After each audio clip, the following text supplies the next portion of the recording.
Hai Bunda, Assalamualaikum, selamat pagi. Jadi ceritanya video ini tuh masih lanjutan dari video kemarin karena ini video itu kiriman dari saudara dari grup WhatsApp gitu Bunda. Nah ini tuh saya mau jelasin kepada Bunda-Bunda detail dari video ini step by stepnya. Oh ya sebelumnya maafkan dengan suara saya yang agak berbeda dari biasanya. Kalau biasanya suaranya jernih dan kinclong, tapi kali ini agak berbeda Bun karena saya itu lagi batuk pilek gitu sehingga suaranya agak berdengung menggema. Sekali lagi saya kasih tahu kepada Bunda, kejadian banjir ini terjadi pada tanggal 3 Januari tahun 2024 dan alhamdulillahnya pada saat sekarang itu airnya udah surut sehingga tidak ada lagi yang namanya banjir Bunda karena video ini tuh tayang pada pertengahan Januari tahun 2024.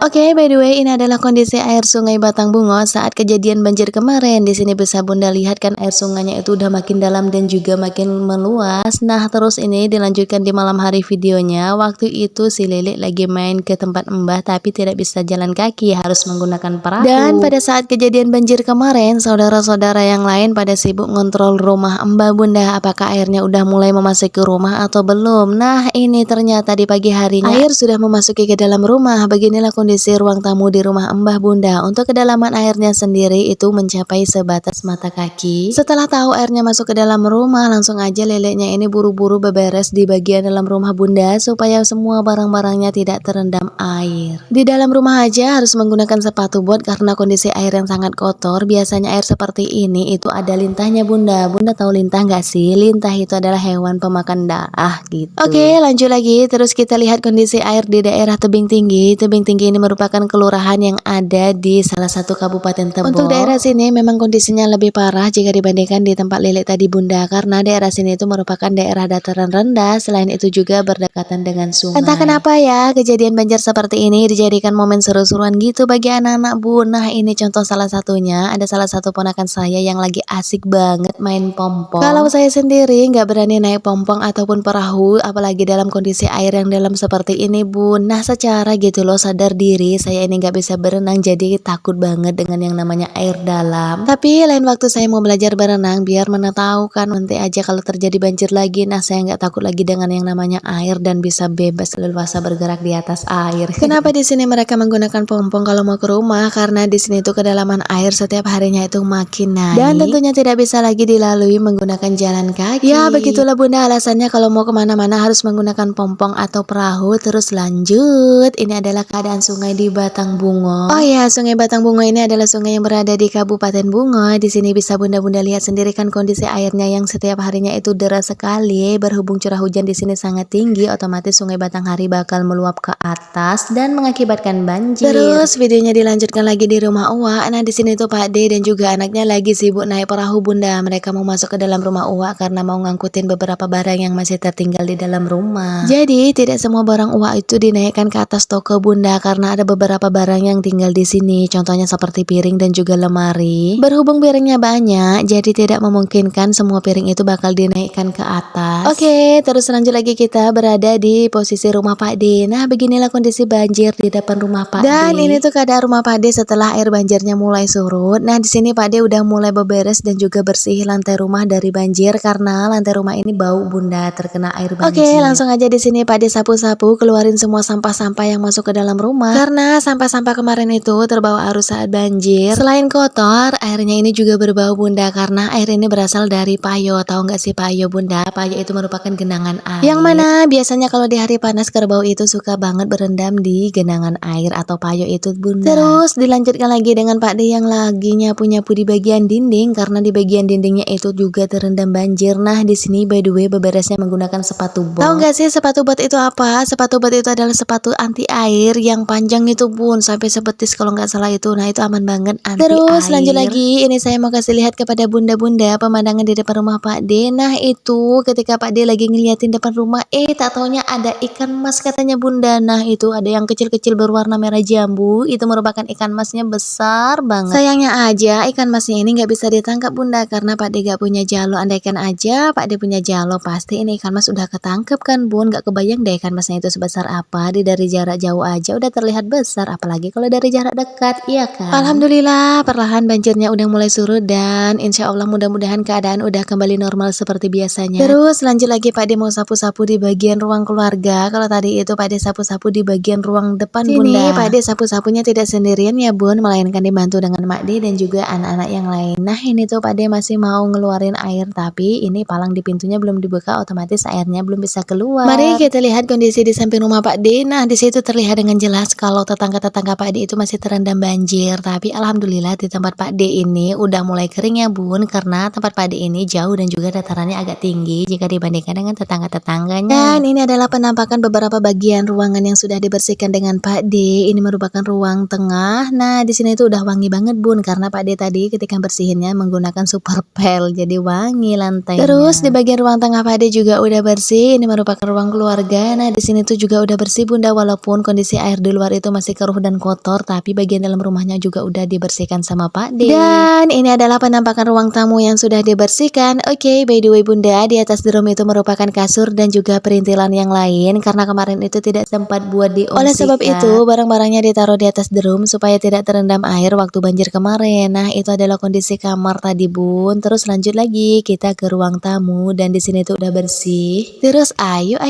mari kita lihat di bagian dapur rumah Pak De. Nah, sebenarnya ini di bagian bawah ini merupakan teras semen gitu Bun, tapi masih terendam banjir, tapi nggak apa-apa lah Bun ya. Yang penting di dalam rumah itu udah bersih dan nggak ada airnya lagi. Terus tetangga Pak De yang di depan rumah itu masih terendam banjir. Nah, bangunan rumah yang belum jadi itu merupakan rumah Ayu yang lagi dalam proses tahap pembangunan, tapi berhubung banjir makanya proses pembangunannya jadi terhambat. Sekian dulu video saya hari ini. Bye bye.